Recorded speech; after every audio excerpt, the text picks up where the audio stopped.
Hi,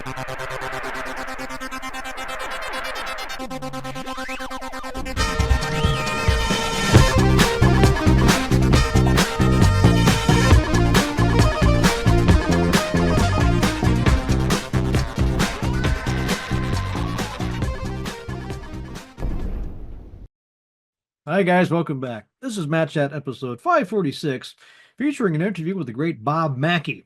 Mackey is a veteran games journalist, podcaster, gaming historian, probably best known for his podcast that he co hosted called Retronauts. He's also got podcasts called Talking Simpsons and Water Cartoon. But the main reason I wanted to have him on the show was to talk about his new book, Day of the Tentacle, based, of course, on the famous game by Lucasfilm, one of my favorites.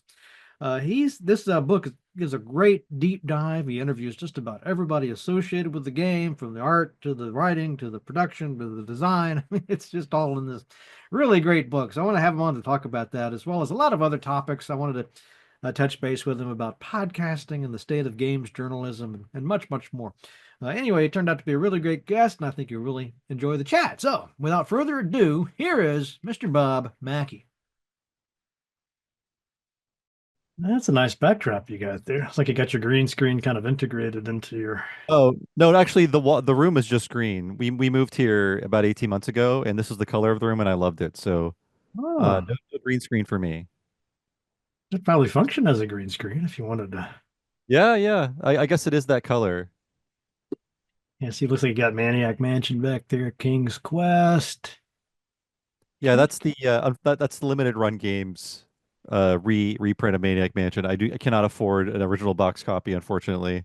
Well, I mean, I guess I could buy it, but then it'd be very irresponsible. So So what are they running? Yeah, I remember in your, if it was your book or where I was reading this, you had been looking for a Day of the Tentacle box yeah, copy. It was like just insanely expensive. I think at least 1,000 or over 1,000. A thousand. Yeah, I really want I guess trapezoidal, whatever you want to call that, however it's shaped. Those are the ones I really want. And when Limited Run Games did their reprint, they didn't print them in those style boxes, which really disappointed me. I would have got one of those from Limited Run Games if they printed it in the very novelty style initial printing of that game. Well, I guess I've never seen this original box before. Yeah, it's very unique. It's That's sort of like the original Tomb Raider box for that PC. right there. Oh yeah, that's it. That's it. I really want that, but very very expensive. Huh. Yeah, I don't. I'll keep an eye out. Oh yeah, yeah. I Kind mean, of crazy though to me how these prices have gone up so much, and I know it's because a lot of people I've had on and talked about it, just the sort of collector mania that's going on with these older games. I'm not a collector. The rare stuff I have is stuff that I bought 30 years ago and held on to, like the copy of Earthbound behind me. That's an original that I never sold. And I sold a lot of stuff over the years. Yeah, I know. Back in the day, we would just take the discs out of the box and throw the box away and not think twice about it. Now we're like, oh, I could have been a millionaire. Yes. I was pretty I held on to a lot of things, but there's some things I regret. Yeah, the triangle box is over $1,000. So for Day of the Tentacle. I wonder how many people have those just sitting in a basement somewhere. I imagine that people don't Garage. know what they're sitting on. Yeah. Or they Yeah, got rid of the box immediately because it's so unwieldy and doesn't really fit into a shelf nicely. yeah, the PC games seem to be the last holdout. I remember when I first moved here to Minnesota, I would go to a lot of the thrift shops around here. Hmm. And if you went to looking at Nintendo or say anything that anybody would know about, they would all be expensive. But typically, I could go to the game section, like the board games section, and there would be a couple of PC games there. Like I got the Colonel's Bequest, and a couple other games from there for like $2, near perfect shape. Never going to Yeah, happen now because there's too many collectors. you kind of have to gauge what is going to become popular. So I guess over the last 10 years, I was buying a lot of DS games because I know the nostalgia is going to hit for a certain generation and they're going to want all those back. And I think it kind of happened during COVID. So I was throughout the 2010s, I was buying all the DS games that I needed because I knew that that was going to be the next thing to spike. That's a smart way to go about it. I did that. I hit the Dreamcast sort of just at that right time when I was collecting for that, and the same thing with the GameCube. I got an insane number of GameCube games, but you have to try to get it before the nostalgia factor kicks in, right? Oh Or yeah. it's like a sweet spot in there. It really inflates things. All right, well, I guess we should get to some of our questions here, Bobby. You up for you up for us answering some questions? We got a lot of questions. Yeah, I guess have we started the show? Oh yeah, we just start. Okay, wow. Just Nice. jump right in. I didn't say anything incriminating outside of complaining about retro gaming prices, which I think we all agree are too high. Oh yeah, it's a conspiracy. Yeah, it was. I noticed your handles like Bob Servo. Oh yeah, yeah, Mystery Science That Theater. wouldn't be. Yeah, I was gonna. I was just. You beat me to it. I So you're an guess MST3K. You into riff tracks too, or? oh, big time. Yeah, I just went to their live show in Minneapolis last year. It was in Minneapolis, yeah. Really, you were in the Minneapolis one. Yeah, I You forget might have which been in the same theater then. yeah, I forget which one it was, but yeah, I'm a big fan of riff tracks going back to their origins. And I've been irresponsible enough to have the same online handle for God, almost 30 years now. So that's followed me throughout life. You can look up everything I've done in the past 30 years, but understand we were all young once. Was it Point Break? Point Break. It was Point Break. Yeah, that's Oh where my I God, went. we were in the theater together. Oh, nice, nice. We had really nice seats. It was great. I never saw the full crew assembled. I've seen a few shows here and there with some of them, but never an official Riff Tracks live show. So that was really fun. Yeah, it was my birthday gift. Got to go see them. I'm a huge fan Nice, of the nice. Friends Network and everything, but I never, even though I'm living here in Minnesota, I guess I don't live too far from here, but that was the first time. Yeah, I think it was almost surreal finally seeing those guys live. Yeah, it's a great show. If anyone out there doesn't watch Riff Tracks or doesn't know there's basically new Mystery Science Theater episodes out there, they exist and they're very funny. Yeah, I'll just go to the website here just in case. I hope people know what we're talking about. Yeah, this is a pretty nerdy audience. I mean, Yes, I surely they mean, know about MST3K. right. If you're listening to this, you should know Mystery Science Theater. There you go. And yeah, they do shorts too. It's essentially I feel like I shouldn't need to explain this because they've been around for almost 20 years now, but yeah, great stuff. Highly recommended. Must be some kind of internet connection issue. Probably. It is terrible weather here. Okay, I guess it's snow, if I had to guess, if I had to Yeah, imagine. it's there's some kind of cold storm or winter storm. A little bit. I don't think it's snowing right now, but it's well under zero. Not a pleasant place. I miss it because I grew up in Ohio, so it just I lived in the Bay Area, which can get kind of cold, but not cold enough to snow. And now I live in Vancouver, and we just got a lot of snow, and it doesn't really snow here either, but we get at least some. So we got some last week, and I was really enjoying it. A little taste of winter for me. Yeah, I think it's nice. It adds a little variety to this. Makes you feel kind of like the seasons are a real thing. Yeah, you can actually feel time passing instead of it just kind of going by in a gray blur. Yeah, when I lived in Florida, it just kind of felt like summer all the time with a little bit of spring. And Louisiana, you get some cold, but no snow. Which Yeah, I love seasons, so I'm happy to be back in Season Town. Vancouver. Okay. Oh, maybe we can get to our questions now. Sure, sure. I'm ready. Yeah, so what got you interested in game? I thought this was a pretty good question. So I've been thinking about this too from my point of view, but anyway, what first got you interested in gaming as something to analyze and write about rather than just play? I think it was when I first got online and I saw people approaching games in the same way that I thought about them. I realized, oh, you can actually write about these things in smart and interesting ways and cover things that are not always in the mainstream. And people that I work with today, like Jeremy Parrish, he was one of the early pioneers in writing about old games, writing about games in interesting ways. And of course, the website oneup.com, which I eventually wrote for in its later years, that was a huge inspiration for me to want to cover video games professionally, and that eventually got me out to the Bay Area to work for them. Yeah, Jeremy, on not too long ago. Oh, great. Yeah, I remember. I got to hear that you have an English degree, right? Is it a master's in? I've got a master's in literature. I guess there's a focus on research or something. I don't know. It's been a very long time, and in fact, my degree is not hanging up anywhere. I should probably get that on a wall somewhere. But I enrolled in college because I thought, well, there really probably isn't a future in covering games, or at least I don't have the imagination to understand how to get there. But I love reading, and I love books, and I want this to be my future. I want to become a professor of English. But as I continued down that path, I was enjoying it, but becoming an English professor did seem less realistic than wanting to write about video games. The market, it seemed actually smaller at that time, and I was getting freelance work. I was getting published in EGM. I felt like, okay, now it's time to jump ship. So after my master's is when I focused on writing about games full time, and I did that for 10 years before jumping out, and I continue to talk about old games via Retronauts and via projects like my book. So no longer in the scene full time, but the video game writing scene continues to shrink and shrink and shrink every year. So it's very hard to have a platform there professionally. It's fascinating. We talk about the paths that diverge in the woods. The see, I stuck with the English thing and became an English professor. Hmm. So I'm like the alternate. I'm like in an alternate universe of you, right? If you had stuck with it, but Well, I've often thought over the years, maybe I should have, since I like games so much, that would have been more fulfilling. But I didn't know if there was going to be any possibility of like supporting myself that way. now I will say I don't think I'm lazy, but I don't think I had the stamina to get a PhD. And I saw what people had to go through, and I thought, well, I am really burned out on academia. I'm in my late 20s. I don't know what I want to do, but I can't do this anymore. And I say hats off to anybody that gets a PhD in the humanities because it seems like a very difficult climb.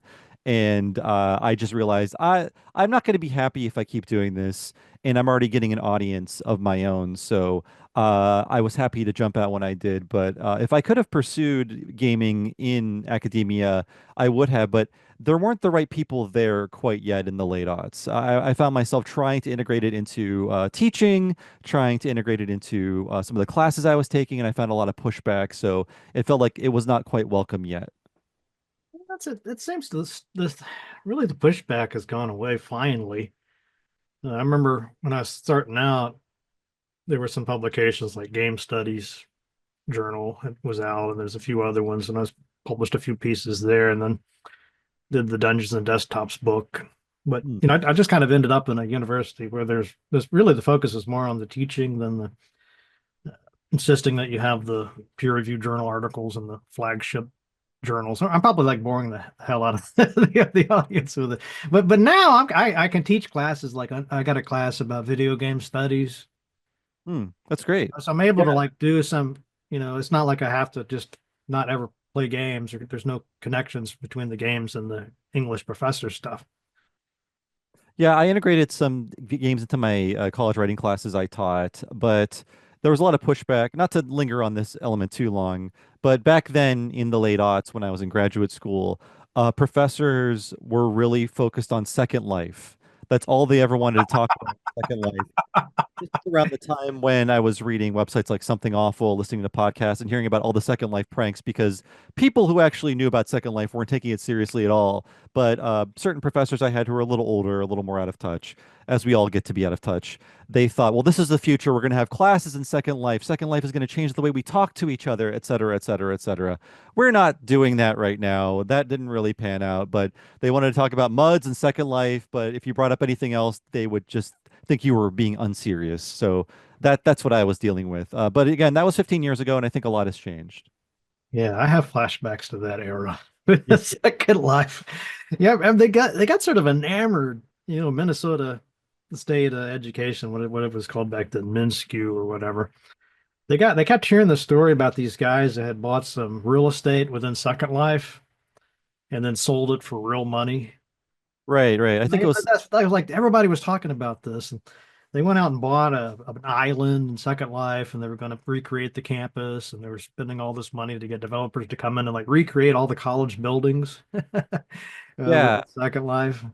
The late aughts, you would hear these stories about Second Life and especially Eve Online. These people made millions in Eve Online, and they made millions in Linden Bucks or whatever the Second Life currency was. And but it ended up being not the future, thank God. I don't know if the current future is any better, but that did not really pan out for the future of gaming.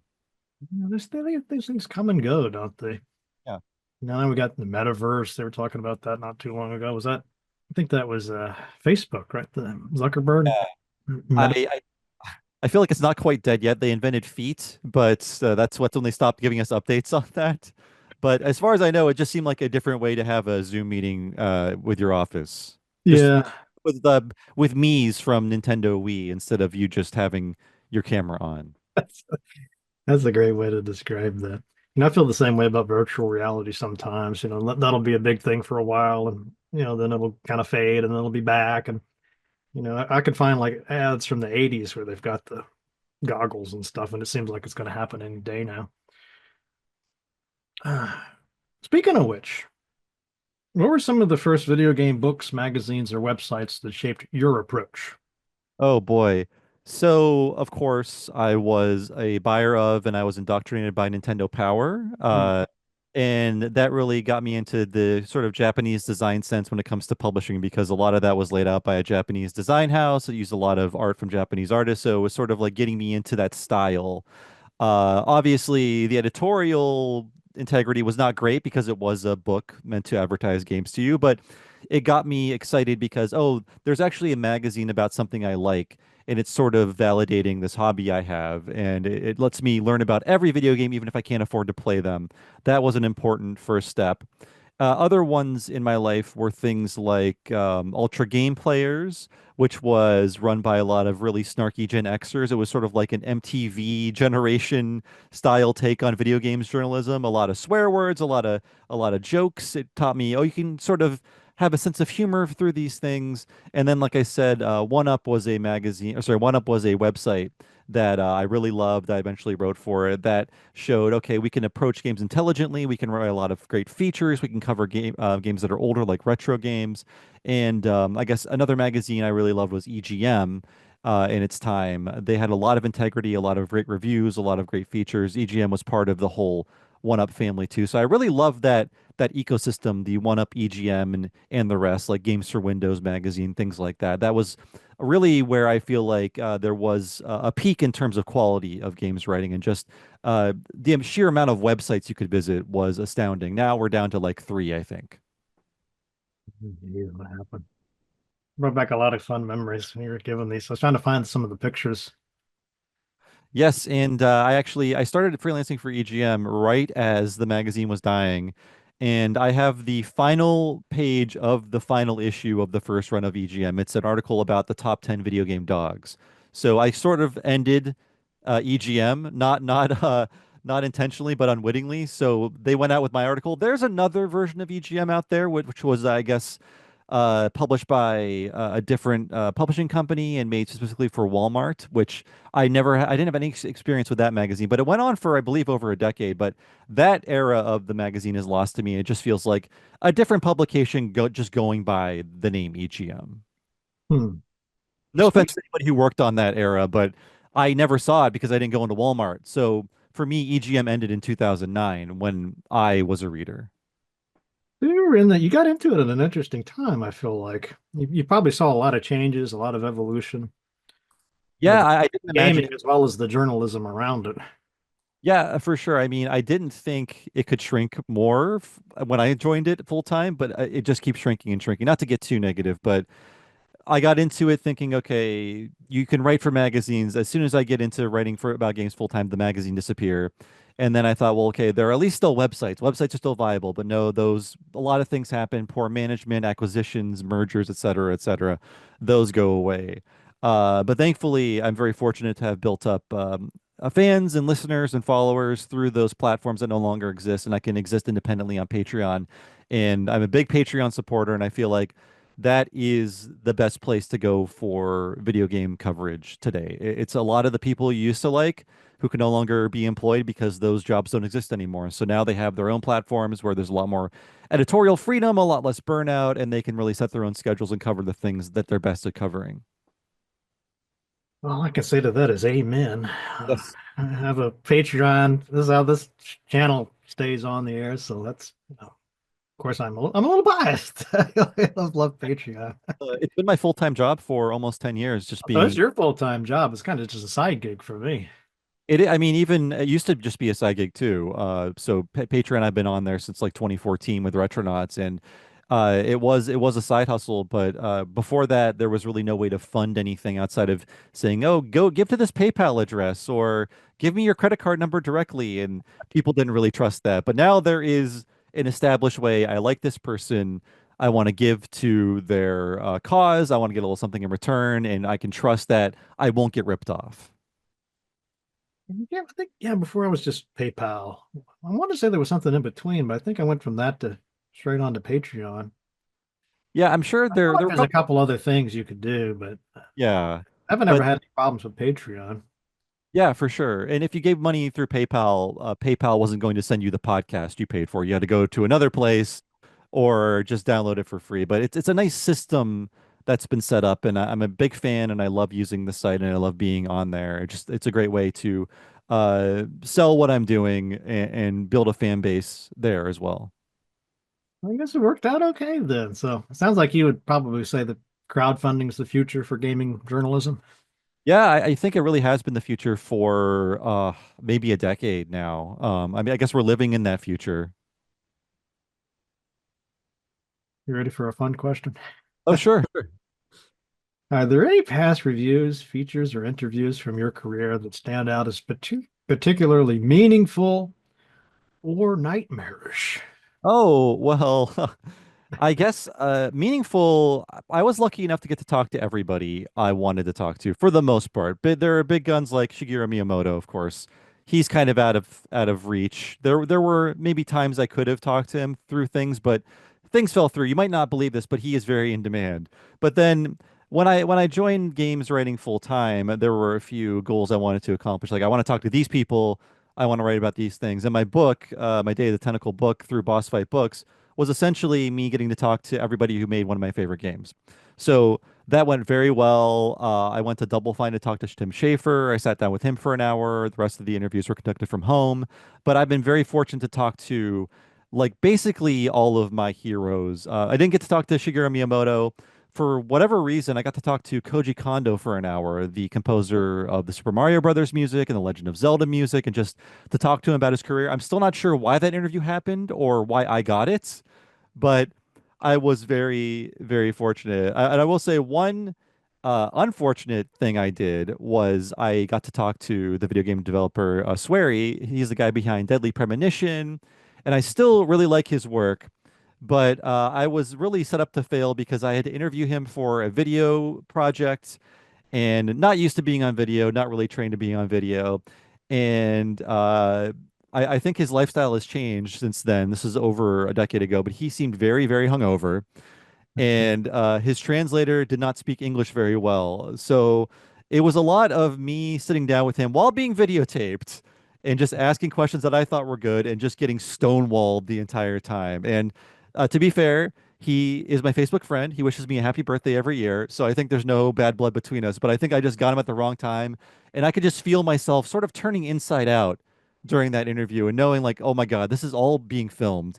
Luckily, that has never seen the light of day, although I'm sure it's still passed around internally at IGN saying, please don't act like this or please be more prepared. But I just felt like I did everything on my end and I just ended up with an unusable interview. So that was unfortunate. But I've talked to like so many people. I've been so fortunate. It's hard to really zero in on a few, but some of the lesser known guys like the Danganronpa creator Kazutaka Kodaka. Kazutaka Kodaka is the Danganronpa guy. He creates these great detective games.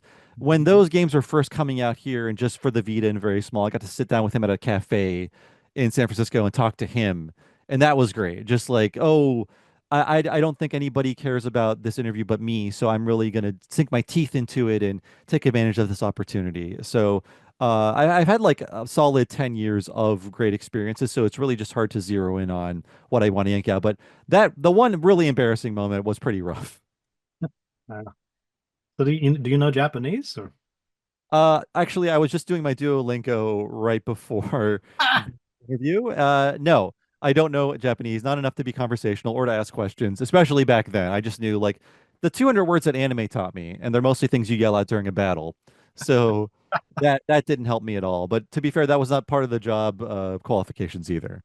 Well, that's the Duolingo will work out for you. Yeah, I think It that's the. Yeah, go ahead. It's pretty good. My wife is Japanese Canadian, and that was her first language. So when we go to Japan together, we've gone a few times. I kind of just rely on her, and she doesn't mind. But I'm also learning independently. But I can always run things by her, like why do they say this, or why is this way in this context? So that always helps. So if you can have a native Japanese speaker in your home, pair that with Duolingo, you're going to be productive. But that's not going to be the case for everybody. It sounds like a big advantage.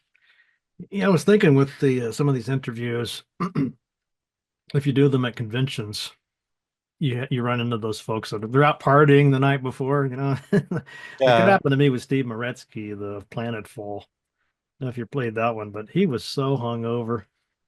I don't even know how he dragged himself Yeah. to the studio. There weren't too many visibly hungover game devs, but I could definitely tell, and I realized what I was up against. But also, you would, I think, more often you would be in the room with a game dev who wanted to talk to you, and a PR person who was very tightly controlling the interview and being a little hostile. And it wasn't like I was trying to get dirt on people or games. I just was thinking, oh, this would be a fun question, or this is something the readers would want to know about, and immediately having a PR person like jump in front of that bullet and say, "No, we're talking about this right now. You can save this question for another time. Right now, we're going to focus on this game and this experience." So I know that they're just doing their jobs, but I was also trying to do my job, and that was always a little disappointing. Yeah, I had a story like that. I can't think of the name of the guy, but the Sony is like Sony Online Entertainment or something like that. And he came in with his handler. Hmm. This was like a big imposing guy. I wish I can't think of his name, but I remember he just kind of snapped at that handler. You know, the handler was like, well, you might not want to talk about that. And he's like, shut up. I, I, Like, I whoa. I'd like to have seen more pushback against those handlers, but again, it's like everybody is doing their job. Everybody's got to stay in their lane. We all have to dance that dance. But it was always great when interview subject was willing to have fun, willing to say, yes, we were inspired directly by this thing. Let's talk about this thing and why we're a fan of it. I guess they're worried about getting sued. Yeah, I think that's a big part of it. Well, let's take this is an amazing book you've done here. Thank A you. lot of fun with this book. I highly recommend this, especially even if you're not a fan of the game. Heaven forbid. You should. I think it's safe to say everybody watching this has at least played this, and if not, they'd probably like it. Yeah, it's very available. It's almost always on sale on Steam. And even if you don't play the game, it's a good document of how people made this kind of multimedia video game in 1993 when a lot of odds were against them. The technology was still very limited, and how they came out with something that really holds up today, I think. You've got this thing's just packed with interviews with pretty much everybody that worked on this, right? Yeah, it was initially a website feature that I vastly expanded into this book form. So it was published back in 2016 originally as an oral history, but I was able to go back in, add a lot of context, add an intro, add a lot more quotes, work with editors to tighten things up. So the other boss fight books, this is part of a series, they are normally one person's accounts of the game and their history with it. This takes a bit of a different format. I love oral histories. I love often when the author gets out of the way and they're really just serving to wrangle all the quotes together. All of the work is kind of being done behind the scenes to organize these quotes and to tell a narrative that way. And that's the way I chose to write this book. I think you did a really spectacular job on it. And I think the personalities, but these are interesting people. It's not just an interesting game, but you know, I think that a lot of their voice and personality came through really well. Like even the forward was kind of funny, you know, with the what do you say something like, "Oh, but when I heard it was the part of the book that I always skip," you know, it felt like a lot Tim, of laugh, a lot of humor, you know. Tim Schafer did write the afterword, which is very funny. And he went his own way with it as he normally does, and I really like it. But yeah, it's a great I account was of thinking of the forward. oh, the forward. Yes, the forward. Sorry. That's good as well. Larry Ahern wrote the forward. He Ahern, did right? of Yeah. the game. And yeah, it just I love that era of gaming. It's just like Silicon Valley is exploding. People are doing new things with the CD-ROM, this new format. What can we do with it? We still have to sell this on a floppy disk, so we're hamstrung there. And we have all these kooky Bay Area personalities making essentially like an interactive Looney Tunes cartoon. That was definitely an interesting era for Lucas and or Lucasfilm and Sierra too. When you had that Mist game and Seventh Guest and all that stuff just start popping out, and they just kind of, I mean, here they are. They're so good at like packing all this data into these disks and as tightly as possible. And suddenly the problem is we've got a CD-ROM with basically unlimited Yeah, space. do with all this. And yeah, this game is being released at a time when the gaming on the PC rather, is just about to change because 1993, the end of the year is Doom, and PCs are going to be known now as where you play these ultra fast, ultra violent first person shooters, not necessarily these slower, pokier, dialogue driven adventure games. So there's a real sea change there, and adventure games start to fade away a bit. And now we're in a very fertile time for the format because there are so many tools out there for people to make their own. And the death of adventure games has been exaggerated. They're vibrant, they're thriving. There's probably now more of them than ever before. Yeah, no, I know plenty of people that are still developing them. Mhm. Yeah, the thing of the tentacle, though, I think, the question I know a lot of people ask is like, what's your favorite adventure game? And I think, especially if you say graphical adventure, I don't know how you really beat Day of the Tentacle. I mean, are there other ones that are better? Yeah, It's, it is my I mean, favorite. it's kind of, I mean, a lot of really good ones, but that one for me is just kind of like the peak. Yeah, it is my favorite in terms of design and I guess humor as well. I just love how there's interplay between the three different time periods that you're playing at the same time. How you can age things to appear in the future as different items, how you can exchange items between the kids using the toilets, the time traveling toilets, and it's just the design is sense is so great, and I think Tim Schafer really worked well with Dave Grossman. They're the two directors on the game. I'm not as big a fan of Tim Schafer's adventure games when he's on his own. I think there are still valuable qualities, but I think they were really working at their highest performance in this part of their career on this game. I think it really nails I know you like cartoons a lot, as well. It really looks and feels like a cartoon, to me when I play it. And I mean that in a very complimentary way. I like that part about it. It's not just the graphics. A lot of the logic in the game and the puzzles is all about cartoons. Like how would this happen in a cartoon is a lot of the ways you would solve these puzzles with that kind of mindset. Yeah, Monkey Island was really good too. Yeah, I guess to me it'd be kind of hard to choose because I love Monkey Island. I love I mean, the I've got Maniac Mansion behind me, the limited run games edition of that. yeah. Well, that's the one that got you into it, right? You played that on your Nintendo, I think. Yes, played it on my Nintendo. As did a lot of people, and it was a new kind of game. And I thought, like, oh my God, are there more of these on Nintendo? The answer was no, really, for the most part, outside of like Deja Vu and Shadowgate, which were kind of different. And then I see this game, Maniac Mansion 2, on the shelves years before I can get a PC or play a PC. And I think it's not fair. I really, if they made a Maniac Mansion sequel, I should be able to play it. But yeah, that's what got me into this genre in the first place. And I still have a huge, huge soft spot for Maniac Mansion, although design-wise, you can see they're still figuring things out, although there's a lot of really ahead of its time stuff going on in Maniac Mansion that I really appreciate. I think the music and the fun characters. Have you ever seen the movie? I'm sure you've seen this, Return of the Living Dead. Yes, actually, I just watched it again for the first time in a long time. Last Halloween. I always wondered if that had some influence on the game because it kind of reminds me of that. Yeah, they were definitely. This is a '87 game, and they were definitely riffing on slasher movies, cheesy horror movies, that era, along with the '50s B movie with the mad scientist. But they definitely have a bit of the contemporary spirit of these goofy movies with zombies and serial killers wearing masks and things like that. A little bit of Rocky Horror too, I think. Oh yeah, yeah. Anything campy worked its way. Campy horror works its way into Maniac Mansion. And those are all great games. I remember reading, oh geez, the Monkey Island, Ron Gilbert. I remember reading his manifesto. It's like why video game or why adventure games suck. Yeah, yeah. It's That like, that's just whoa, just I mean, it's so rare. Just a guy comes along and boom, there it is. There's the problem. figured it all out before Maniac Mansion is created, or before Monkey Island is created. He he really nailed it. And that essay is why it's hard for me to go to Sierra games. Sorry, Sierra fans out there.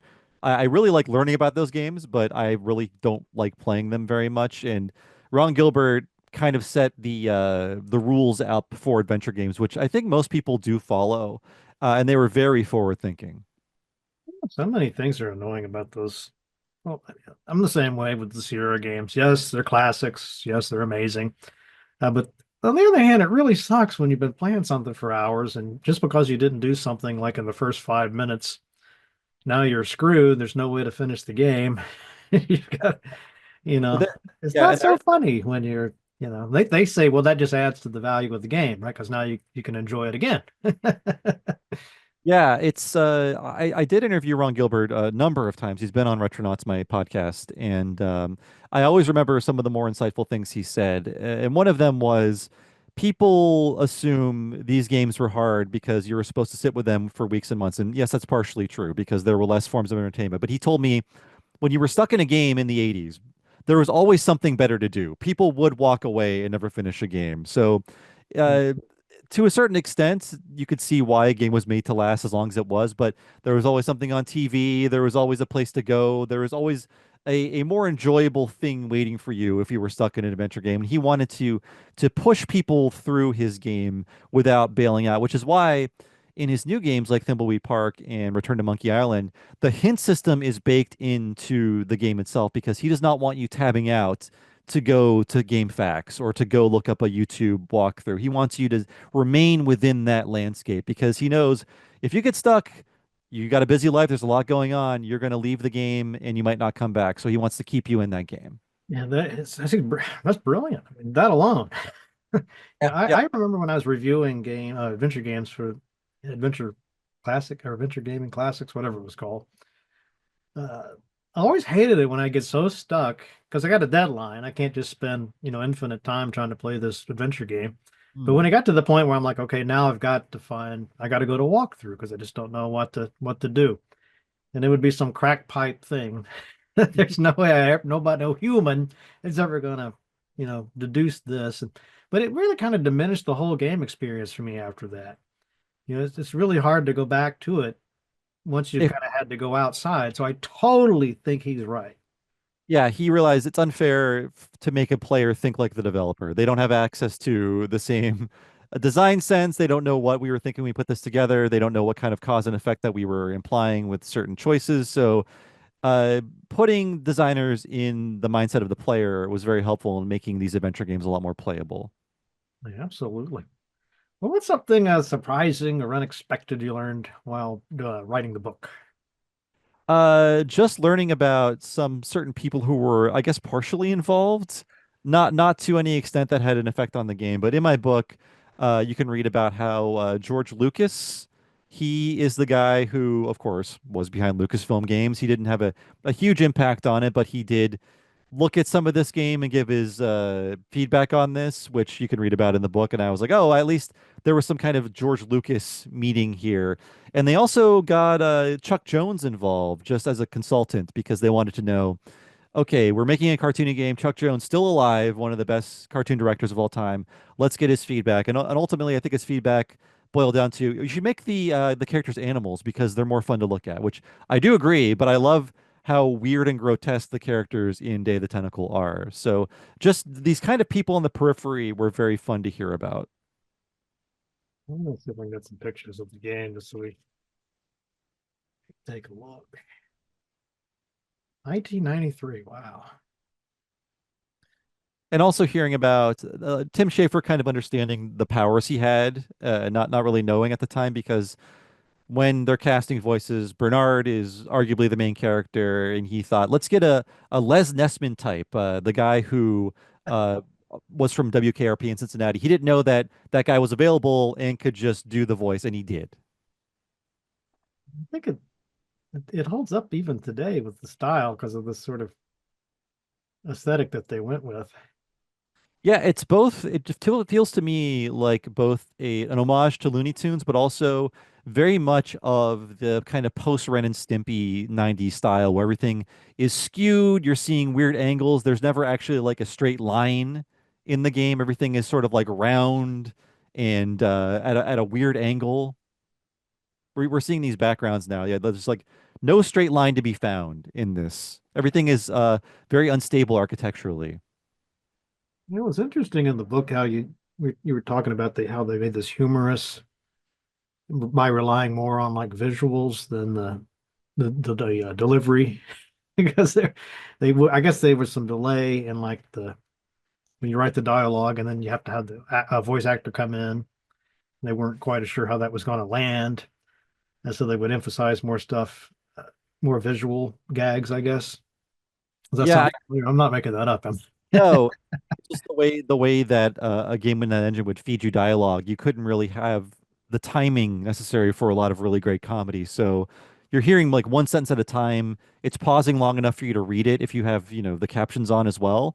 So a lot of it is visual humor. Although I will say the writing is very sharp. The Oh, writing is really good for this era. yeah, absolutely. But that's a good point. I thought about the timing and how important that is for a good joke. I hadn't even really thought about that before. I love it when you think a game is good, and then you just find like a whole new reason to appreciate it. This they were trying to break new ground. If you look at the other LucasArts games before this, the characters are very tiny. Their heads are like a bundle of 20 pixels.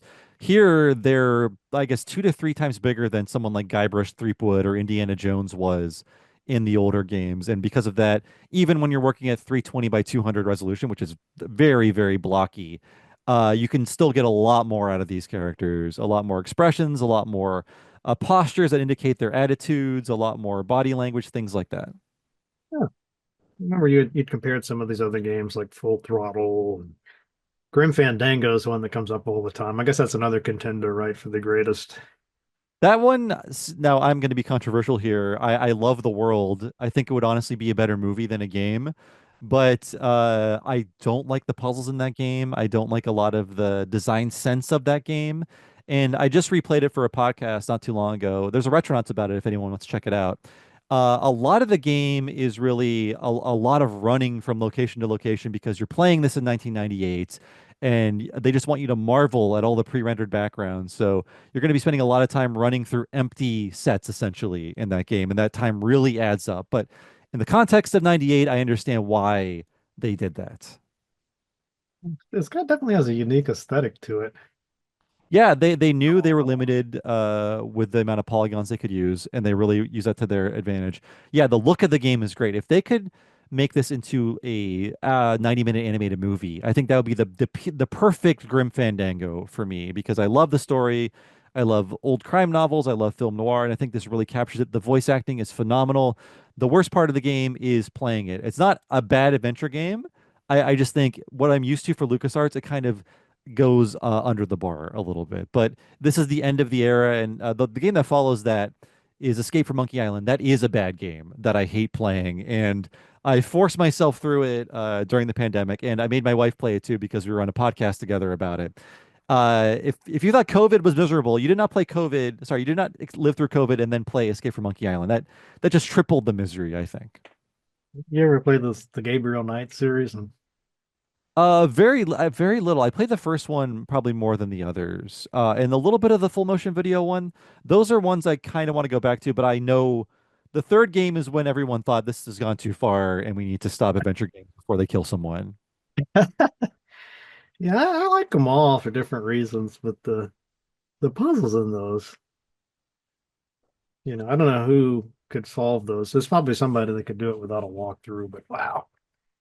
Yeah, it seems like the full motion video one is the most manageable, and I think we've gotten over being a bit snobby about those games. They can be kind of fun, they're not going to be approaching movies in any way, but I kind of like that they went for it back then. Yeah, it was a really neat era. I mean, it's too brief. Sometimes I think they just kind of got saturated with really bad ones. I wish they'd have had more time before they kind of went out of popularity just to see where this might go. Yeah, it felt like we had, I don't know, 5 or 6 years of these games, and now we're kind of seeing a resurgence of those. There are a few full motion video games out there now that are apparently worthwhile. Wasn't there like a Tex Murphy one that came out not too long ago? Yeah, I did cover that when I was at One Up. They were rebooting that, but Going back to the Danganronpa guy, Kazutaka Kodaka, he made one called Death Come True. It's like a 90-minute full motion video game. That's a lot of fun. There's also Square Enix. They localize one of their adventure games. It's a mystery game. I think it's called the Centennial Case. That's something I bought on Steam and I'm dying to play, but it's all full motion video based. It's about solving mysteries. Yeah, a lot of fun, very cheesy, but there's a lot of heart to it. And you can beat it in an hour if you want to get all of the achievements, and they're pretty easy to get, the different side routes in the game. It's about 90 minutes, so it's essentially you spending the amount of time you'd spend watching a movie. But I thought it was very inventive for the format, and I wish he could make more of these. Maybe he will. It's interesting. It's just so unusual to see full motion video anymore. I'm almost tempted to get it just for that reason. Yeah, Well, I've and got it's a free demo here too, so you could oh yeah. try this. I will say with modern full motion video games, this is the one I played, and it is weird to see a full motion video game in 4K or 1080p and not in chunky, tiny, bad video in the middle of your screen. It takes some getting used to. That's the context that I'm most familiar with. I remember when Sega CD came out, and one of my friends had like Sewer Shark. He's like, "That's the most awesome thing I've ever seen." Little post. Yeah, very tiny in the middle of your screen. I just revisited a video in that format because I recorded an episode about SimCity 2000. Okay. Downloaded the version off of Good Old Games. That comes with a feature called Will TV, which is a series of videos about Will Wright. He's telling you about the future of games, his ideas. And yes, they are presented in that very chunky video in the format in the middle of your screen. It really took me back. It's like, wow, I can count all the blobs of artifacting per frame here. It's crazy. Yeah, I'm trying to think of the name of that. This wasn't like a piece of software you had to download to be able to see these little postage stamp size. Oh, I guess like maybe it was I got for me it was always Windows, whatever played like .avi files in Windows, but I'm sure you needed something on top of that. I remember some funky format on those.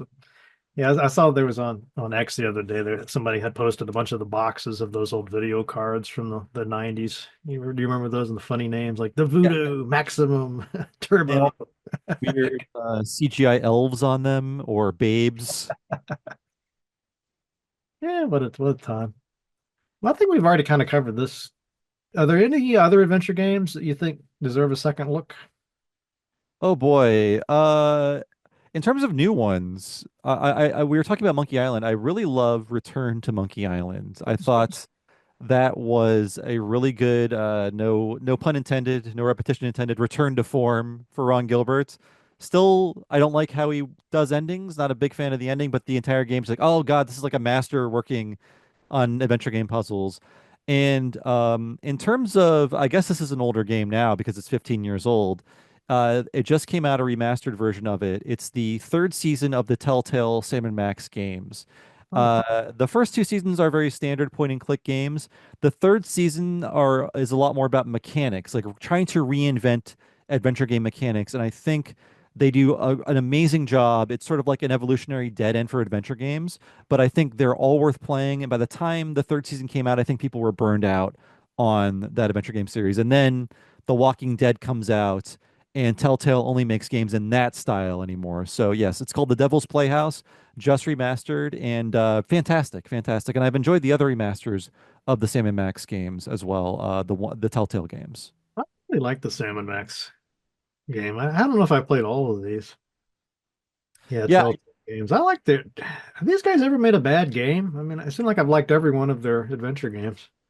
yeah, I haven't played all of their Walking Dead style games, but I liked this era for how experimental it was, how you would kind of get a new adventure game every couple of months you could sit with for about 3 hours. I'm sad they've died or they've been reinvented, but they're not ever going to go back to making traditional adventure games. It's all going to be in this choose your own adventure narrative QTE style, which I think was great and was novel. And I loved the first Walking Dead season, but I felt like they should have tried to innovate beyond that. Not only making games in that style, and that's kind of what killed them. Doing only that style, not upgrading their engine, and then getting these really big, expensive licenses that they could not recoup their losses on. Yeah, I think they had. Was it they did the Batman? Some Batman Yes. games too. Those are really good. They bought things like Game of Thrones, and then they died before they could make games on like Stranger Things, I think was another one of the licenses they bought. And they passed away before they could even do anything with that brand. So they just kind of got stuck in a rut and went out of business. Yeah, I think there was a lack of demand, and also they were working with a creaky engine, and they were very limited in what they could do with that engine. And I think people were kind of getting tired of how their games looked. But yeah, going back to those Sam and Max games, I felt like they really hit a sweet spot at the beginning of the 2010s. And the Back to the Future games, they're not amazing, but it is a good Back to the Future sequel. It's like one of the few authorized Back to the Future expansions there are. The writer of the movies worked on it, and it has a lot of the spirit of the movies, and it just feels so faithful. And I really want to go back and play those again. Those have not been remastered, unfortunately, but I had a great time with those games as well. Yeah, I guess they're not on Steam. No, they've been weirdly delisted, so you kind of had to have bought them for whatever platform you played them on. That's weird. I guess we needed to hop in the DeLorean and get a copy. Go back to the fabled year of 2012. Okay, let's see. Talked about Day of the Tentacle, your great book. We have to, yeah, click. Okay, so you got talk to the audience. There's an episode of that, and you mentioned playing a lot of RPGs. So we do a Yeah. lot of talk here about RPGs, CRPGs. Wondering what some of your favorites, and are there any that you feel like are underappreciated that you would like to? Oh boy. Well, behind me, that's my original copy of Earthbound, one of my favorites. Hmm. I recently Great played, boss fight books. There's a really good boss fight books about Earthbound. Really like that one. yeah, I believe it is the first boss fight book is Yeah, probably very Earthbound. first. Yeah. Yeah. Fallout New Vegas, one of my favorites, but I honestly have played so many RPGs over the years that it's hard to really pick out a favorite. As I get older, it's like picking out a favorite is getting to be so difficult just because I've had all these experiences now. But yeah, Fallout New Vegas, Earthbound, if you can consider Dark Souls an RPG, I'm also a big fan of those games as well. And then I guess in recent times, I played through Metaphor ReFantazio. That is a game by the Persona team. Very, very good. All these interlocking systems that really play off of each other perfectly. It's a super well designed RPG with a What's great the name? story. What's the name of that one? It's a very weird title, but it's Metaphor ReFantazio. And no other game is named anything like that. Metaphor Refantasio. There you go. Whoa. But unfortunately, now I limit the amount of RPGs I play because they are all 100 hours long. And I like to diversify my gaming diet. So last year, I played through Final Fantasy VII Rebirth and Final Fantasy 16, and I kind of got really burnt out on 100-hour games, which is why I took a long time off before playing Metaphor. And probably the next big game I'm going to play is one of the newer Yakuza games because I like that series. But again, they are all very, very long and they come out too often. I don't know how they make these games so quickly and why they're so good, but I'm a big fan of that series as well. Yeah, I was thinking about that. I covered Slay the Spire, did a video on that. A lot of people were chiming in with what they liked about it was precisely what you're talking about. Where you could sit down and play this for a few minutes after work. It's not like the 100-hour slog you need for some of these other titles. Yeah, I like to break up what I play. So if I play a 100-hour game, the next couple games I'll play will be here's a 6-hour game, maybe here's a 3-hour game. And that keeps me from getting burnout on gaming because if I just go back to back all of these massive open world or RPG games, I will just not want to look at a TV ever again in my life. That's one nice thing about an adventure game. It's got an ending. Yeah, yeah. And they're often fairly short. I mean, if you get stuck in them, not so much. And that's why I love those Telltale games. Again, going back to that, you sit down with it for an afternoon and then you're done and you can walk away. And there's more of them, but you can feel like you've accomplished something. And I like being able to put a game behind me, not to chip away a little more every day at something that it has now become an obligation sometimes. You should cover the your Simpsons podcast a little bit here. Oh, sure. Yes, Really great podcast. I mean, I know there's a lot of Simpsons fans. I mean, it's I don't know anybody that really doesn't like the Simpsons at least a little.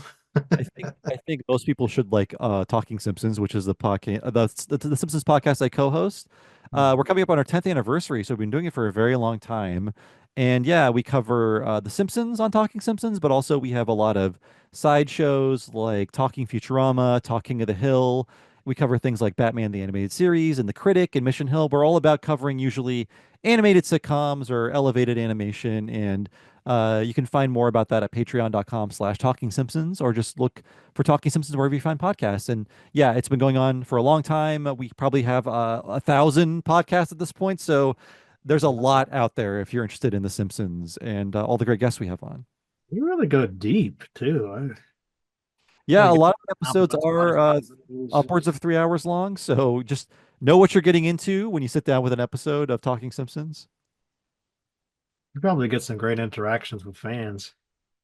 Yeah, we've got a great fan base, and it's also put us in touch with a lot of the writers and directors of the show, going back to the very classic era. So it's been a great part of my life. Just again, being very fortunate, getting to meet the people who make the things I love. Do you have any favorite Simpsons video games? Oh, well, the arcade game, of course. And my answer will not differ from most people's answer. So it's the arcade game, and then Simpsons Hit and Run, the 2003 Grand Theft Auto clone. But even that is really showing its age lately. So it's really the arcade game, but I like that they really went all out and made what was for the 2003 at the time a very, very acceptable open world game that has all the voice actors, which will never happen again, and is just full of so many references. The writing is true to the show as well. That's a great experience. The arcade game, in terms of just like, what if a Japanese team made a Simpsons game, what would it look like? And that's the answer. And it's really fun and wacky and inventive. And you've also got another podcast. I'll show this one as well. You're so busy. Wow. Yeah. What a cartoon. Yes, that's the sister show to Talking Simpsons, and it's now become a monthly show because we had to pull back a little bit on what we were doing, but it's been going on now for I believe 7 complete years, and it's basically we cover a different cartoon from a different series every month. Sometimes we do live action stuff, just that's very cartoon-like. But if you enjoy a cartoon, we probably have covered it in the past. I'll say maybe 200 to 300 episodes. I'm not sure how many we've done so far, but we have quite a lot under our belts in just 7 years. You cover the Conan cartoon somewhere? I don't think we've covered any Conan cartoons yet. Wow, there's a lot of cartoons. Yeah, you're only looking at the last year. There's so many in that feed. But yeah, if you enjoy, That's so bad for kids these days. They'll never get to experience what I assume you grew up with too, with the Saturday morning cartoons. that is true. But I guess kids are lucky now that every day can be Saturday morning and they can just turn on Netflix. Here is every SpongeBob. Go to town. Spend the next month of your life watching these. But maybe now they're just so spoiled they don't understand how special that is. Who knows? So there was an episode there about Teenage Mutant Ninja Turtles. And Right. So yeah, we covered the movie for our What a Cartoon Movie podcast, and we also covered a few summers ago the original series. So a lot of great turtle information there. And on the free feed for What a Cartoon, we did put the full length version of our coverage of the movie, which is I think like 5 or 6 hours long, and a lot of great research went into that as well. there's a question about, I'm not familiar with the Cyberpunk Edge Runners and The Last of Us. Are video game adaptations finally getting it right? I think so. I generally miss a lot of these. Cyberpunk Edge Runners, I think I've heard is really good. It's by Studio Trigger, who makes a lot of great anime that I really appreciate. The one I have been watching is Castlevania, and despite my reservations, I put off watching it for a bit. I really like what they're doing there, and it's very, very weird that there is a long-running Castlevania anime now on Netflix, despite there not really being a game for the past 15 years. Yeah, I haven't seen that one either. Yeah, it's really good. Great animation, great stories. I don't know if I'm a mega fan of this newest season. I kind of like some of the older stuff, but it's still very watchable and just high quality stuff. Okay, do you have time for a couple more? Oh, yeah, sure. I thought that there's a couple questions that are kind of related. So maybe we just do these in one fell swoop here. So this is what it amounts to. Is there a game that you once adored but now think doesn't stand the test of time? Oh boy. That's a pretty good Oh, question, I thought.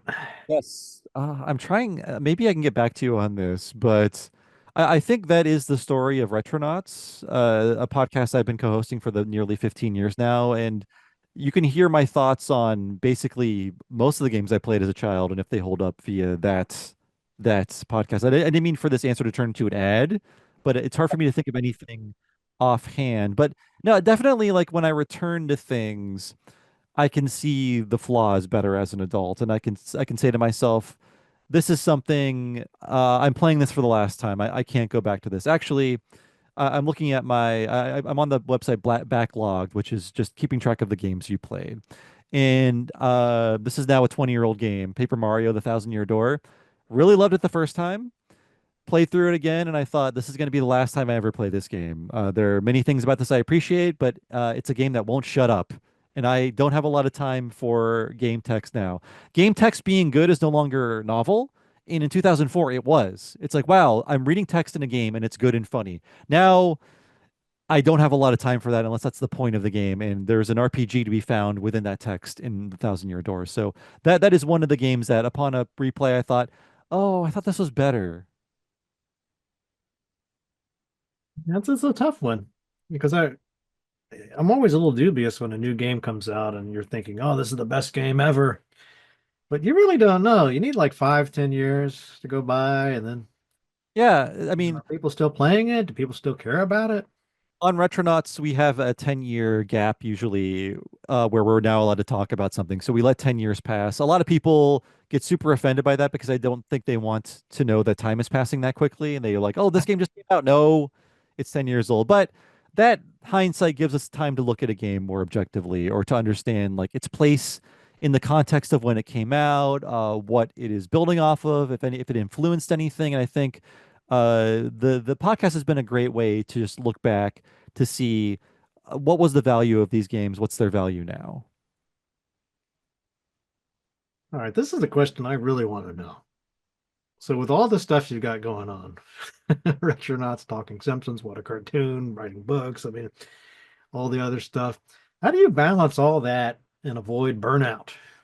Oh, well, there was a time when I was very burned out, probably 5 or 6 years ago, but a lot of it's been scaling back and knowing when you've paid your dues, it's time to maybe chill out a little as you get older and are less capable of burning the candle at both ends. So with Retronauts, with Talking Simpsons and the related podcast, I have scaled back what I do.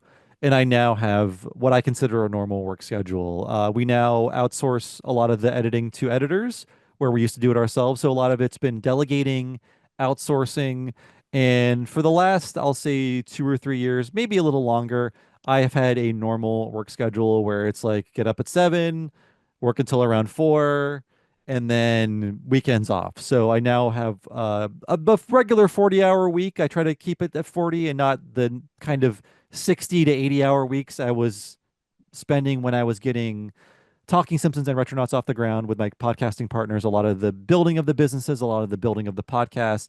I've now earned the right to maybe take it a little easier after that initial getting things off the ground process.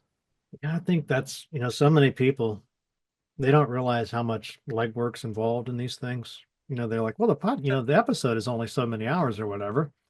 Like, you have no idea. Yeah, it does basically take an entire workday to research, record, edit At podcast. least, right? I Yeah. mean, at least a day. Yeah, and I will say to people out there, I realize it too late. It is very important to know when you need to relax and to allow yourself to relax because if you continue working at a certain pace relentlessly without taking time to absorb other people's work, to appreciate, let's say, I don't know, nature, things that aren't your job, you will lose complete perspective. Your work will get worse, you will suffer for it, which is even more important. So, I mean, it feels like it can be a luxury to find time off, and for me, it was. But now, as I get older, I'm not that old, but I understand my limits now. Now understanding, okay, I need to say this is when I stop, and I have to set boundaries, and it's very important for people who are self-employed like myself.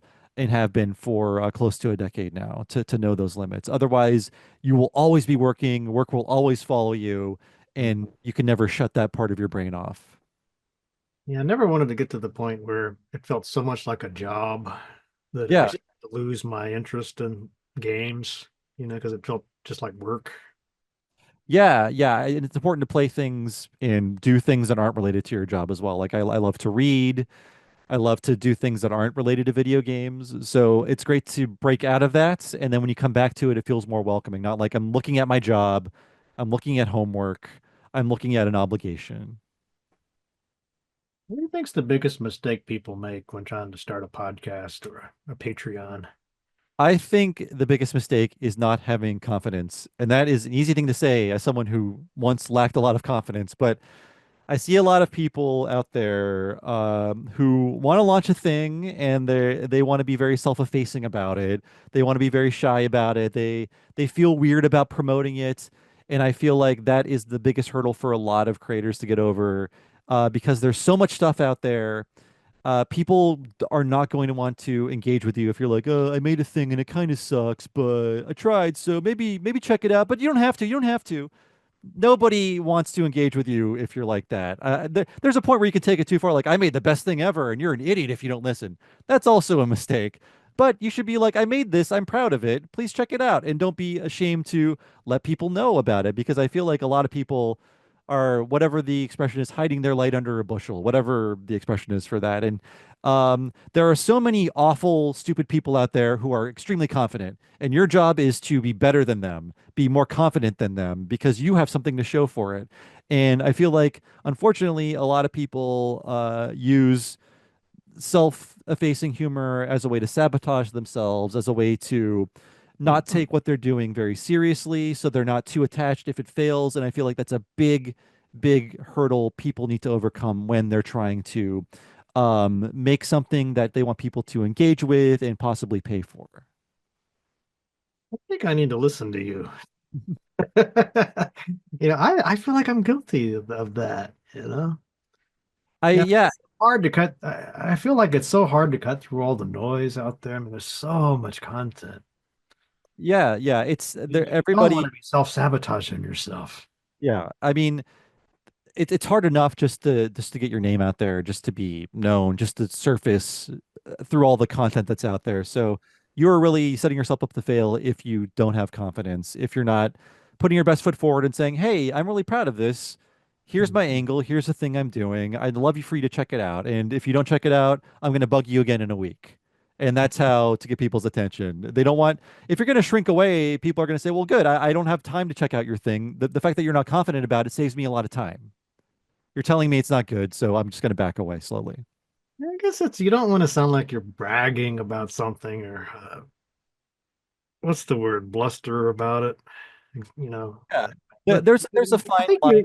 you were right though, because you don't. I think it's worse to say, here's a little thing I made. Check it out if. Yeah. Yeah, like I said, there's a fine line to walk. You don't want to seem egotistical. You don't want to push people. Egotistical, that's the word I'm looking for, right? You don't want to But seem like that, but you want to point out like this is something that's good that I worked yeah. hard on this. And if you don't want people to see it, then, why release it? Just make it for yourself, which is also fine. If you just want to make something for yourself, that's viable. Not everything needs to be part of a marketplace. But I find with a lot of creators, I personally get frustrated when they're not confident because I can see the kind of person I used to be, and I recognize like I can understand why you're doing this, and I want you to get over this because it's a huge first step to just being part of this space. And I'm going to take careful note of that and I'm apply it. not I'm not directly I'm not going to hide my light under a bushel no more. Okay, so let's do one more. I think this is the. Oh, sure, I have one And more. I feel like it's a great place to stop there because that was powerful. But I get this is a question I wanted to ask. Now, there's a couple here, but let's go with this one. So, if you could create a dream project, book, documentary, a series, whatever, maybe a game, what would it be? Oh boy. Any infinite resources? What are we talking?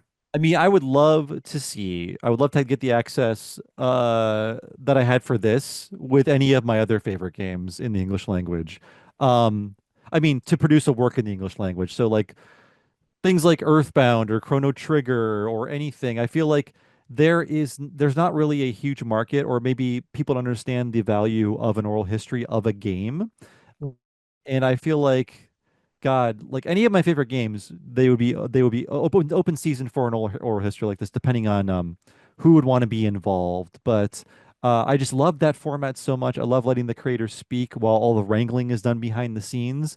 That if given the time and the access, doing the approach I did with this book to any of my favorite games would be amazing. But I had this access because I was working with a website, and that gave me a lot of privilege, a lot of power that I do not have now, unfortunately. So I really took advantage of my time working at US Gamer to start the process of writing this book. So yeah, it's kind of out of reach now, but anything that I love with this format would be amazing.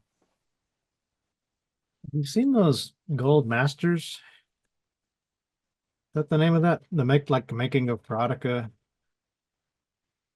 You know what I'm talking about? No, I'm not sure what you mean.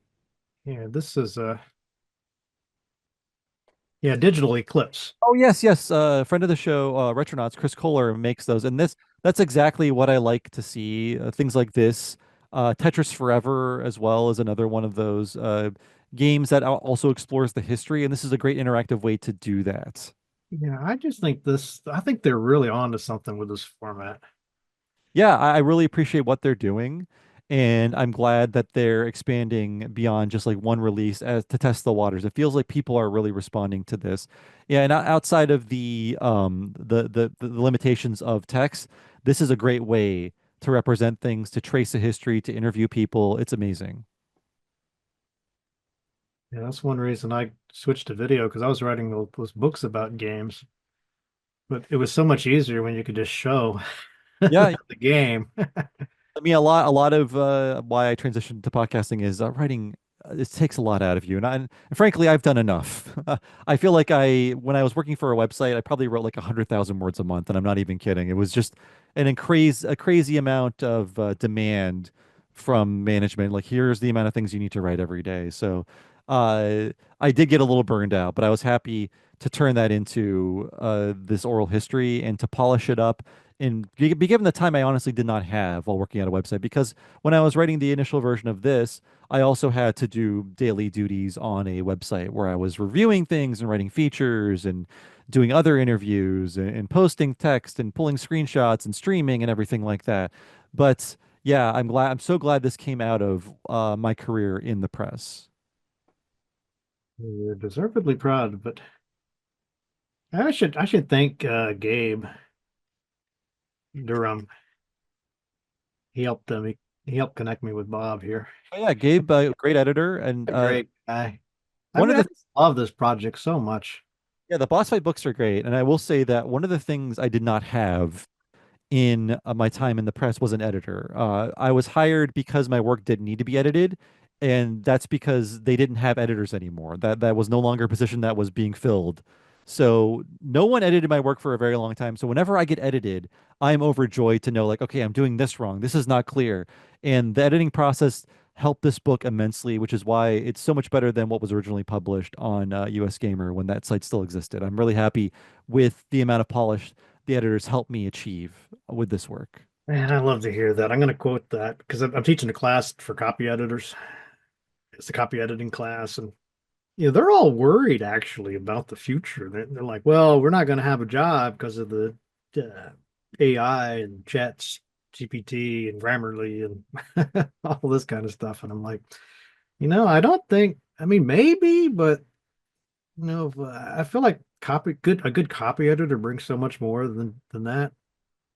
Yeah, and I really hope Table. more institutions are giving that role to people. But in my time, which now seems like it was a long time ago, very, very uncommon. I think maybe two websites I worked at. I engaged with an editor very briefly, but that's it. Huh. Well, maybe that was the problem. Yeah.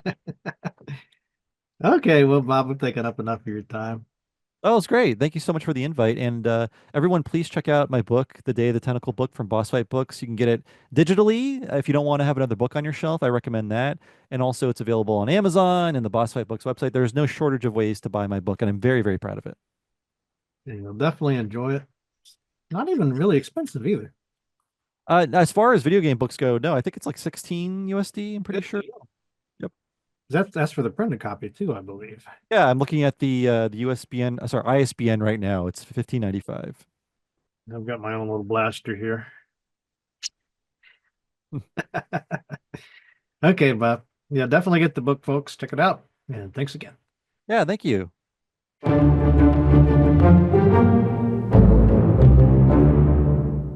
That's all for this week's episode. You might be wondering what's up with this format. My microphone for my camera has just, I don't know what's the matter with it. I did the whole thing as normal, but again, I have that weird interference thing, and it's just too annoying to be hearing that static and wind noise. I don't know where it's coming from. I mean, my studio is totally quiet. So it's just the weirdest thing. And I've tried to rule out everything and do the research and figure out what's going on. I can't solve it. So I'm gonna, I guess, just have to buy a new microphone system, or maybe it's something wrong with the camera. I mean, I just don't know what it is. If you have information that might be helpful, please let me know.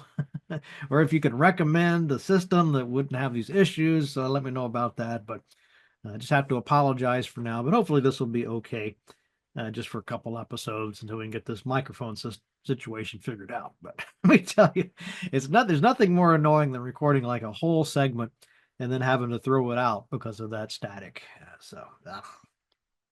All right. First off, I want to thank everyone who has supported the show, supported Matt Chat on Patreon. If you would like to support the show, well, here's something I can do. We can make a virtue out of this. So one thing you can do if you don't like this weird sort of format, you can donate to the show. You can become a Ratron. You can see we have Ratlings for $1, Paying Rats for $3, and Ratrons for $5. So you don't have to do any of these things, obviously, to support the show. Just watching the show is great. But if you want to go to that extra step and like the video, subscribe to the channel, share it with friends, anything like that, it would be even more awesome.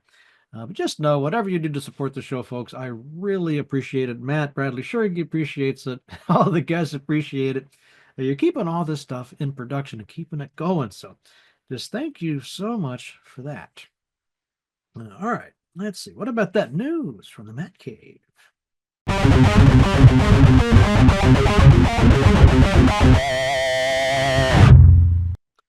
Can we do the news? Even my notes are freaking out on me. Come on, people. Let's get these notes back up here. Okay. Yeah, like I want to rate my Google Drive in the midst of a news segment. Okay. First up, we have this. Steam games that force players to watch advertisements are banned, Valve emphasizes. So what the problem here is, Steam doesn't like well, there's a couple of different sides to this news story. So let me try to give both sides. so Steam is saying that the gamers are fed up with mid-game pop-ups, mandatory video ads, or intrusive monetization that disrupts their experience. Developers are still allowed to have optional ads, but anything that prevents players from progressing until they watch an ad is now against Steam's policies. So I guess their argument is it's just really annoying to gamers and they should get rid of it. Of course, the counter argument is this is how a lot of these indie game developers are making money. I guess they give the game away for free, and in return, you watch a little ad every now and then. And so that's their argument.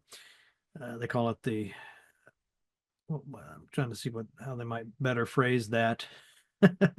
I guess that's fair enough. So the question is, what do you think? Is Valve making the right move, or is this a mistake? So my thoughts on this, as somebody who's recently done an indie game and put it out, I can tell you how hard it is to get any attention at all. As cheap as it is, even $1, $5, people just don't want to pay. So maybe this is kind of an act of desperation, just keeping the lights on. Let's just we'll give the game away for free. We'll put some ads on it. They're probably not making a lot of money, and it lets them keep making games. Otherwise, they'd just go out of business. So I'm kind of sympathetic to that argument. On the other hand, I'm kind of dubious that Valve is just doing this purely out of the kindness of their heart. One argument I read was that they don't like this because they can't, uh, they lose out on that revenue, I suppose. And if you just charge more for the game, they get a share of that. Where this is kind of workaround, so you don't have to give so much of your money to Valve. But anyway, I'd love to hear your thoughts on that. I'm obviously not the best person to have an opinion. So sound off in the comments. Love to hear your take. All right, second thing is this game here, Dragonkin the Banished. And the question is this a new CRPG challenger? So you see that it's coming soon to early access. It looks fantastic. Now, some of the things I like about this, it's got turn-based combat, branching storylines, a dynamic world, and they're trying to capture the old school RPG feel. Now, unfortunately, it is kind of a crowded market going on. I don't know what it'll be like in, I guess, a month. We'll see, how it fares with all these other games kind of in the queue. The Divinity, or not Divinity, the Kingdom Come 2, Kingdom Come Deliverance 2, I guess, and of course Avowed that we'll talk about in a minute. And so this could be kind of a crowded period to be putting out CRPGs, but I really want to check this one out just because I love the turn-based combat. Now, the next one we should talk about, of course, is Avowed. Let's get that one up. There's a little article about it. So, Avowed launches with very positive Steam reviews. So if you don't know about this game, I don't know how you could have missed it. It's set in the same world as the Pillars of Eternity series. However, this is a first-person RPG. Let's see if I can get a picture, maybe on Steam, so I can get a look at it. $70. Okay. Yeah, so this is a first-person game. It's similar, they say, to Elder Scrolls, I guess, in terms of interface. Offers players magic, melee combat, and deep faction-driven storytelling. The Platinum early release grants up to 5 days of early access. I guess everybody else will be waiting until February 18th to play this. And you can see the reviews have been very positive. Now, to be honest, some of the other reviews I've looked at, I watched some videos on this. There seems to be some fairly, I don't know how true it is. I haven't gotten to play this myself yet, but there's some pretty compelling arguments either way as to why this is great or why this is not so good and some of the problems. But as always, if you've played this, got some opinions on it, I would love to hear it. We can discuss it. I trust your opinion a lot more than I would some of these big publications for obvious reasons. So let me know what you think and whether you think I should try to cover it on Matt Chat, maybe cover Kingdom Come, or maybe cover that other game we were looking at. I already blanked out on the name on it. Dragonkin. All right, then lastly, we have some good news, I think. No, not that. Where'd it go? Here we go. System Shock 2 Remastered has a new name, and soon it'll have a launch date too.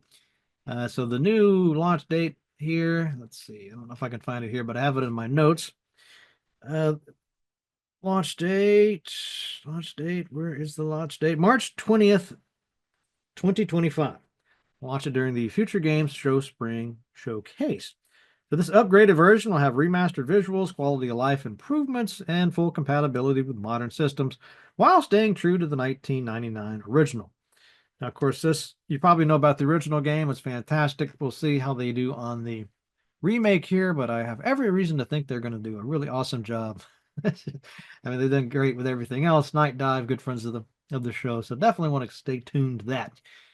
And then lastly, let's take one more look here at XT Crisis: The Activation. This is a game that yours truly put together. Just launched a couple weeks ago. I'm trying desperately to market this. I kind of did a terrible job, I think, marketing this. I'll be the first to admit this. I should have had a bigger rollout and should have had reviews ready to roll on the launch day. And it's my first kind of project like this, so I'm not going to, beat myself up too much. But man, have I learned some painful lessons with this. Because basically, I think this is a really fun game. At least the story is engaging. The characters, these are what people are telling me that have played this. It is a twine game. It's choose your own adventure style. So it's not going to be everybody's cup of tea. But I think once you can, if you can get into the game, you'll see that the concept is fairly interesting. It's a combination. I'm sort of trying to imagine what's going to happen when we combine the neural links with the augmented reality glasses, with the generative AI and all the other sort of technology. What would happen if this all sort of came together in a system I call the Eidolon systems, so that it basically can make you feel good or feel bad, make you more productive, show you what you want to see, help you to do things, be a companion, so all the positives. But what if there was a rogue program, a cult leader that was leveraging all the stuff we know about cult indoctrination techniques, and it was using all this technology to really do a number on you, basically cause a revolution. So it's kind of scary stuff. It's kind of a horror thriller dystopian game. But I really think you ought to give it a go. It's only $5, and I would just really love to get some more reviews, some thoughts, some comments on it. Even if you don't like it, even just that would, believe it or not, help. Because when you don't have hardly, I got one review here, but if you really don't have enough reviews, people have no sense of the game and they just move on to something else. So thanks to everybody who has played that already, but please come back and leave a review, please. All right, I won't mention that again unless we really get some momentum on it. Now, lastly, I want to wrap up with a quotation, and this is kind of a fun quotation because the original goes like this. Journalism is printing what someone else does not want printed. Everything else is public relations. Now, what's interesting about that, it's a good quote, but they say that's George Orwell. But if you do a little research on it, you see that it's not actually George Orwell. We don't know who really said that. So I was like digging around trying to find the real source. And the best I could find was that it's actually from or adapted from a 1918 sign that was on the desk of the Chicago journalist L.E. Edwardson. So let me read that one to you. You can see for yourself what you think. Whatever a patron desires to get published is advertising. Whatever he wants to keep out of the paper is news. So I can see that makes sense to me. Yeah, it does seem like a good source. Probably is the original source, but I think both of them are great. Hopefully you did too.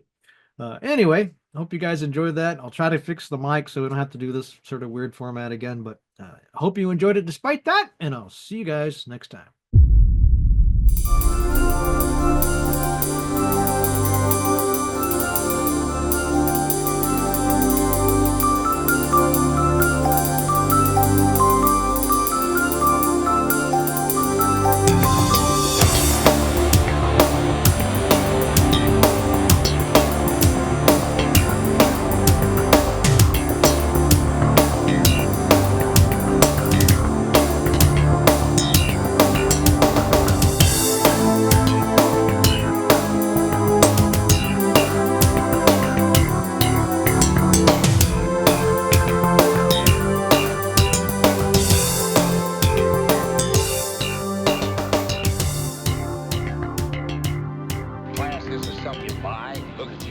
$500 suit on, you're still a lowlife. Yeah, but I look good.